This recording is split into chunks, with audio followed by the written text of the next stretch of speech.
Intuition, how we can use it to make better decisions. Philosophers and thinkers have been intrigued for thousands of years by the idea that individuals can make effective decisions without deliberate analytical thought. However, scientists have only recently been able to find quantifiable evidence that intuition actually exists. Many people describe it as a gut feeling or a burst of insight. We all have our own relationship with our intuition and how much we rely on it to a greater or lesser extent. In this video, we're going to explore how intuition works. Much of the research into decision making is based on the assumption that the choices we make in practical situations should be rational. However, from jury cases to child protection decisions by social workers, has found that intuition is a fundamental part of our decision-making.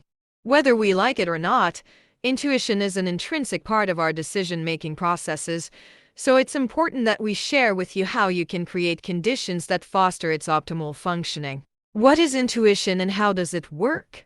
Intuition allows us to make relatively fast decisions without having to compare options. It's been defined as a cognitive process that somehow produces an answer, solution, or idea without the use of a conscious, logically defensible, step-by-step process. Hammond, 1996. Research scientists made the breakthrough that intuition functions through the brain's hippocampus and through the neurons in our digestive system, hence the sensation of gut feel. Intuition is similar to learning to ride a bike. You repeat a task over and over until you develop proficiency. This then allows you to free up cognitive space to focus on other things.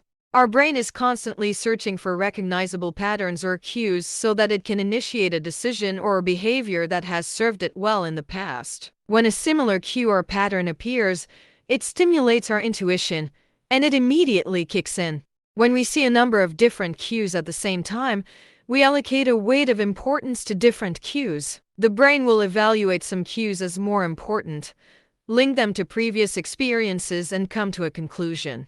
For example, you may see someone carrying a packet of tissues and they start to pull one out of the packet. Immediately, your brain immediately sees this cue and looks for patterns from experience, and you come to the conclusion that the person has a cold.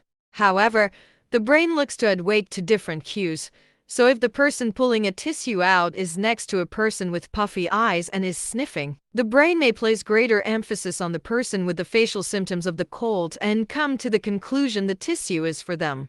The challenge for the inexperienced decision maker is that their brain has a lack of proven, reliable cues, and so they place emphasis on the wrong cues, and this leads to errors in judgment. The optimal way to treat your intuition is as an important data point. As with all data, you should evaluate it to see that it makes sense in the context you're working in. You shouldn't fall into the common trap of making an intuitive decision, then gathering information to confirm it. Sometimes you don't have the opportunity to make a rational choice due to your limited knowledge of the environment, time constraints, or lack of information, so you have to rely on your intuition. Many managers during March, April, and May in 2020 during the COVID-19 outbreak found themselves in a challenging, uncertain, and fast-moving situation. Many had no experience of situations like this but had to make big decisions quickly. Should I shut down all of our offices? Should I send people home even though we haven't received government advice? How will we run our entire organization remotely? In these types of unpredictable environments, we don't have reliable patterns of experience to pull upon. However, during these moments, some managers will make effective decisions by pure chance. This luck can lead to them being susceptible to believing it was down to their skill and lead to overconfidence bias and place even greater emphasis on their intuition. If the information we are basing our decision on is flawed or unreliable, our intuition will quickly respond based on patterns from previous experience, leading us prone to making errors. There is considerable agreement that the intuition of highly experienced practitioners is worthy of trust. Tactics for optimizing intuition. Tactic 1. Be intentional and plan your decision making. Intuition thrives in settings where there is severe time pressure.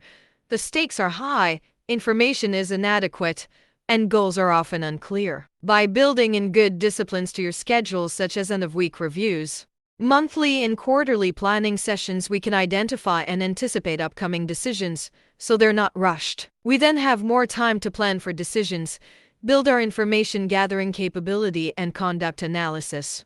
Tactic 2. Apply disciplined intuition. Daniel Kahneman, from his experiences as an army psychologist, found that intuition does add value to the decision-making process. He found that if you conduct your analysis first, then apply your intuition, it increases the quality of your decision-making. Tactic 3. Communicating your decision-making.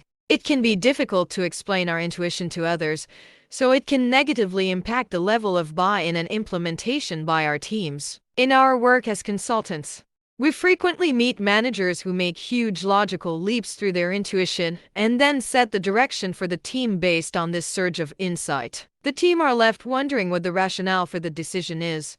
What evidence is this based on? How does this match up with operational reality?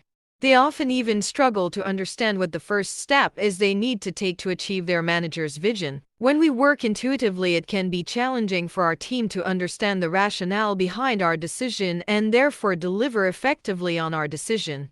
Carl Weick proposed a 5-step process for communicating intuitive decisions and to encourage questions and challenge. The manager should share their ideas based around these prompts. Here's what I think we face. Here's what I think we should do.